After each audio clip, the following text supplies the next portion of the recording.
episode 2 of Car Talk with JRG.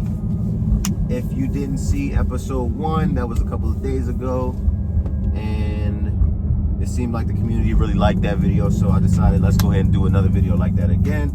We're going to kind of focus on things that are kind of like debates in the car community. Right now we're going to stick to Mustang type stuff, but eventually we'll start branching off as things go on. Today we are talking about why the S197 Mustang is better than the S550 Mustang. And I can already see the comments. Again, I'm a psychic with this stuff. There you go with the nonsense again. I don't think it's nonsense. So as I am sat in my S550, and being someone who has owned both of those cars, I think I can give a great perspective on which one is truly better. So number one, the looks. S550, as we all know, S550 looks good.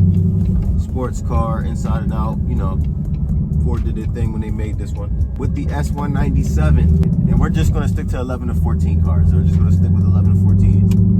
For the time period that the S197 was going around, it was a more iconic look, and to this day it's still a more iconic look because it looks more like a classic muscle car. Dodge has kept the Challenger the same since they came back in, I think, 08, and they've only changed it a little bit. People like those cars because they look like classic muscle cars, and the S197 stayed true to what it was. Even though it was modern, it still had classic muscle car looks. The S550 is more sports cars, and they do a lot of stuff with it that I'm not going to touch into right now. 2, obviously, just like last video, we're going to talk about cost, right? S197, obviously being an older car, is going to be cheaper, right? However, it seems like over the past few years, just like with a lot of cars, the car market has been up and down.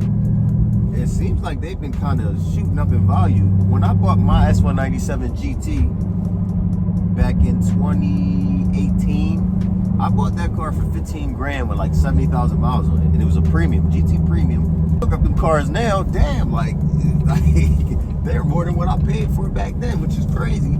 It'd be holding pretty good value, and if you were to have had one, it's almost kind of like it became a collector's item over time.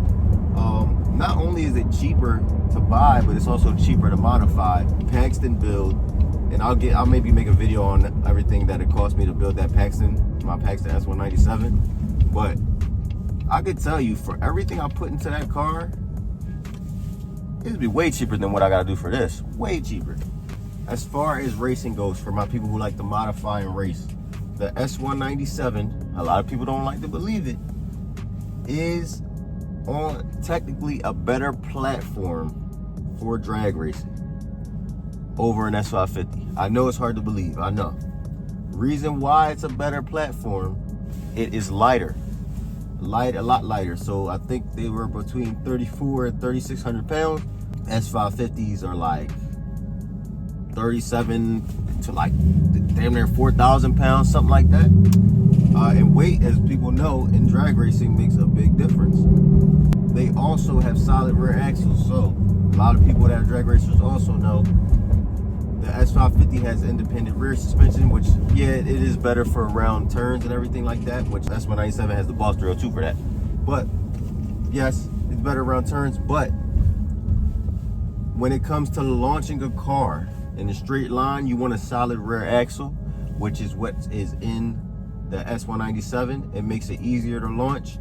Cars like this with the independent rear have problems with wheel hop, and a lot of times you can break things like that. Number 4, the S197 started a wave. The 2013-2014 Shelby was basically the Hellcat before the Hellcat. The car came out, it had 662 horsepower, and it went 200 miles per hour, and it was stick shift. It had super low gears. And that car is still super sought after. It's very rare. 5.0 was those years, those body styles, that 11 and 14, that was it for those years. The S550, if we're being honest, it still looks the same in the X650. The S650 still looks, it's 550 with a facelift, so I don't know. Now, this last part This last one is kind of more of an opinion on my end, but you know, and again, this is just off of the experience I had with the cars. The S197 seems to stand out more than the S550 because they only made them for a couple of years and everybody wants them. They're harder to find. People hold on to them. Whereas S550, they started from 2015 and they're to 2023, kind of really 2024. Everybody has an S550. You see one everywhere you go, which is why I was kind of hesitant on buying this car. Because I kind of really did want to buy another S197 after I hit that deer. If you don't know about that, check out one of my old videos. Kind of stick out more. Me personally, I was getting a lot more looks in my S197 than I do in my S550, but it could also be because I kind of took that car out more. Run the same wheels, the same drag packs.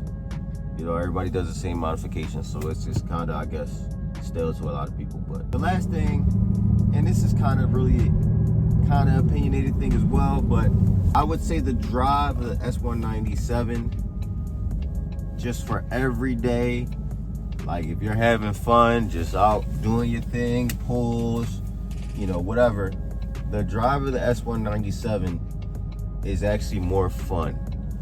It's more of a raw feeling because, and I guess it's because of that solid rear, because you know, you hit a bump on one side, you're gonna feel it on the other side, you kind of get a little loose.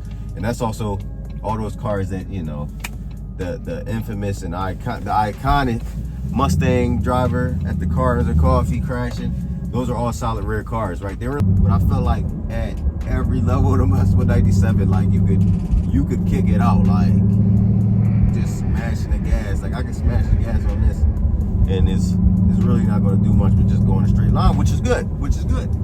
But if you're talking about like just like raw drive, like, oh, this car is crazy, like I'm sure you guys have seen, some of y'all have seen my old videos of me shifting with the car and, you know, just going crazy. But the S197's drive, I would say, is a lot more fun than driving the S550. There you have it. Those are my 5 reasons why the S197 is better than the S550 Mustang. The S550 does have its pros over it, but that's for a different video. If you enjoyed this video or any of my other videos, don't forget to like, comment, and subscribe. It helps me to continue to keep going, lets me know what you guys like, and continue with these topic videos. Browse for more, and most importantly, have a nice day.